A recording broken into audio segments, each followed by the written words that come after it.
happen. But we got former #1 picks squaring off again tonight. Anthony Edwards' return helped propel the Timberwolves over Wemby and the Spurs in Game 1. Michael C. Wright, he has been covering the series for us, and he joins us now. Victor, we know he was a monster on the defensive end, but the Timberwolves held him to only 11 points on 5 of 17 shooting. So, Michael, what's Wemby's mindset heading into this all-important Game 2? Well, Victor said, first off, it's got to start with him making some shots. But it's interesting because Victor Wembanyama said that he expended a lot of energy in Game 1. That's apparent on the defensive end where you've got all those blocks. But offensively, Victor Wembanyama said that he spent way too much of his energy focusing on things that did not help his team. He said, that's on me. So he also mentioned that he played the last 16 minutes of Game 1, and he said it went by like that.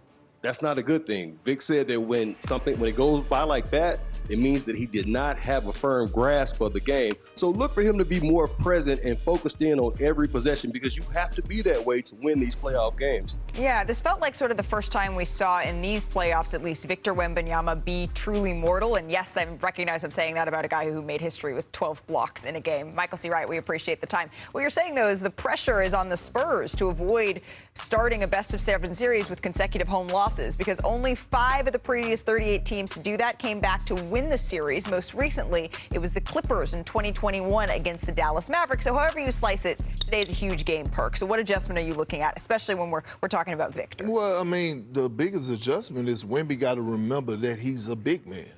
A big man with guard skills. Like, get your feet in the paint. You got to up your level of physicality.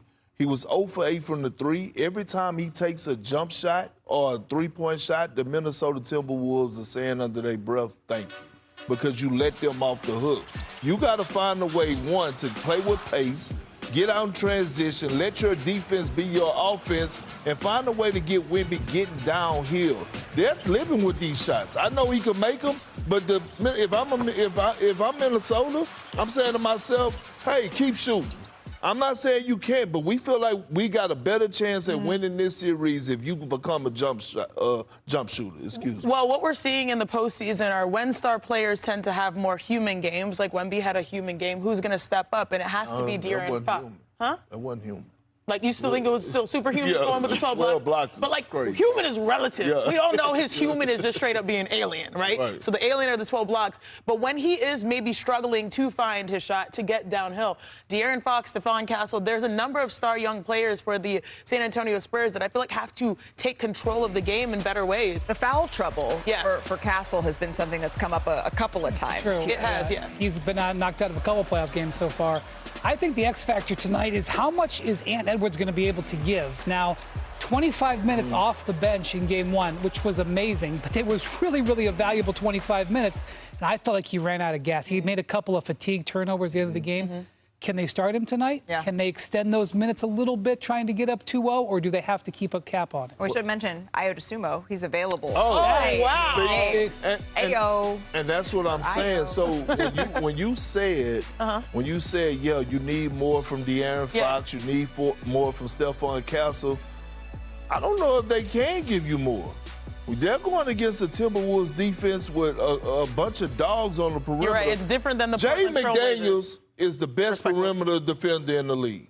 And I'm going to say this. I said it the other day. I'm going to say it now because I need to know, and I know y'all go stand with me on this. This is a must-win situation for the San Antonio Spurs. I agree. They cannot go down 0-2 headed back to Minnesota. I agree. I'm not down with saying Wemby can't do something, but for a team that's won 1 playoff series together, ask them to come and win 4 out of 5. Right. I don't like it either. But we have one rule around here about Game 1s, Brian Windhorst. We don't overreact. I just want to point out, in case people forgot, Julian Champagnie had an open three-pointer. Correct. But if it goes in, they're up 1-0, and everything's different for 2 days. That's the nature of the playoffs. Wasn't like they got run out of the building. Well, and how are stars made, right? Stars are made. It's not just what you. It's how they bounce back in the postseason. And also coming from behind in a playoff series is something you want to see how Victor does. I want to see how he handles it. I'm excited. No, you don't want that, knowing that on the other side of coming back is an Oklahoma City Thunder team that might not lose until the Western Conference Finals. Oh, like, so you're already calling. You're getting. No, I'm not calling anything. I'm just saying do it in as few games as possible. It's okay to call that OKC go be in the finals. No, I know that. All right. We know that. We got some awesome games for you tonight coming up right here on ESPN. Of course, we have the Wolves and the Spurs. That's at 9:30. Thank God. We now welcome in a Garden great, a two-time NBA champion, and you got a new title here, JR. As of this weekend, upcoming graduate from North Carolina A&T State University, J.R. Swift. Welcome to the show.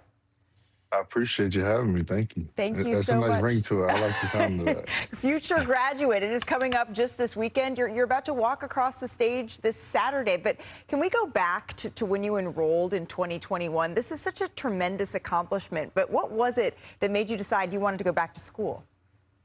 My fellow peer, Ray Allen, we were on a golf trip together, and I seen him running back and forth to his computer, and I was like, "Ray, what are you doing?" And he was like, "Man, I'm submitting papers and submitting my assignments." I'm like, "For what?" And he, went in this spiel of him getting his master's and how important it was for us to challenge ourselves outside of the basketball court. And continuously get better. And for myself, I took the challenge head on, and I've been loving it ever since. But you decided not only that we were going to go back to school, you're going to be a student athlete. Once again, you were going to join the golf team. We see all the regalia that you're wearing. What made you decide that you wanted to do that? So another golf situation. I was playing with Chris Paul's brother, CJ Paul, and they have strong ties in North Carolina. And we were playing golf, and he was like, "Man, you're pretty good. Like, why don't you go back and play college golf? You still got, obviously academic eligibility, but athletic eligibility. So why not try it out?" And I met with the golf coach, and the rest was history. It literally came up as an idea, as him joking as I hit my tee shot, and I thought he was joking, but it turned out he was dead serious. So it was a quick transition, though. It was a quick transition, and you decided you were going to take it on. Student athlete once again. You see LeBron's picked up golf. Have you seen his swing? What do you think of that? Yeah, we're actually in a group chat now. He keeps sending me videos talking about what he could work on in the swing. And it's funny because we were playing all those finals against the Warriors, and I was going to San Francisco Golf Club, Cow Club, playing Harding Park, all this. He would hit me. He would look at me like, "Bro, I need you to save your legs. There's no way you can go out there and play golf right now." And now I just see him play every day, just siren going off on my phone. Just finish this round. Just finish this round. I'm just like, okay, I love it. I love it. Oh, how the tables have turned. He gets up there in age and he wants to decide to pick up another sport. But this really, JR, this is about you and graduating, this tremendous accomplishment. I was just at my alma mater this past weekend, and to see the faces on the kids that are graduating, it just was the best feeling. Have you thought about what you want to do with your diploma yet? I've been thinking about it. I gave my championship rings to my dad, so I'm thinking about giving my diploma to my mom. It was my promise to her when I left high school to go to the NBA. I was going to pursue my degree, and for a long time, we didn't think it was going to actually happen. And now it's here, and I'm just happy to be able to say I fulfilled that promise to her. I love that. I love that. And I'm sure she is so incredibly proud of you and cannot wait to watch you walk across the stage and turn the tassel this weekend. Left to right or right to left? I can't even remember which way it goes. But turn the tassel. Oh, right to left. Right to left. See, he's got it. And this is why he is a graduate and I am merely just up here interviewing you. JR, while I got you here, this is a big week in the NBA as well. Can we talk a little bit of hoops? Because you were at the Knicks win on Monday, right, against the 76ers. But after the game, you got knocked to the ground. What's going on? Yeah, it was a mosh pit. Oh, man, it was a mosh pit. And, for me, I love New York. I love New York fans. I love the spirit that they have. And I was literally walking out the side door, and my hotel was to the left. And then I looked to my right, and this big-ass crowd was just going crazy. And I was like, well, I got an option to go left or I go right. And that time I just went right.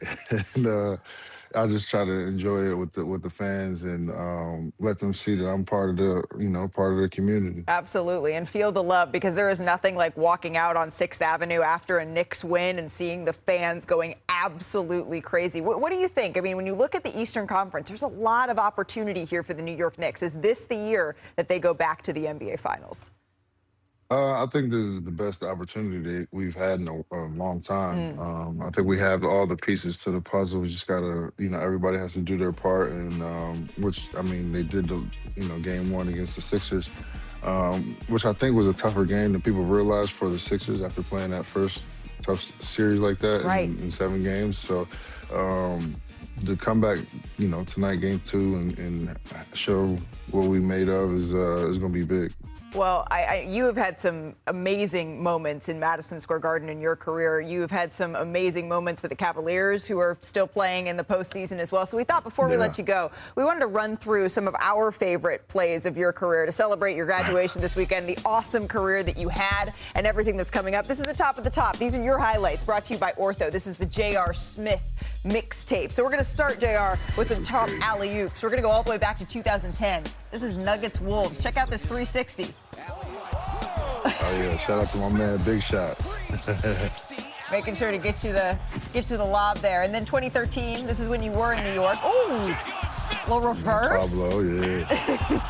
That was one of the best plays we kept from D'Antoni's offense. I love that play. That was a good one. And against the Spurs, not too bad. Oh, yeah. How about some top razzle-dazzle that we got here for you?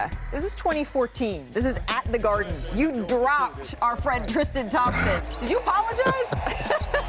That's my boy, too, man. I've been knowing Tristan since he was a young kid in high school, man. That's my boy. He always tell me he stepped on somebody's foot. I don't want to hear that. Yeah, slide to the left. Ooh, the 360, and then the lay-in. When did you know you were going up for the 360?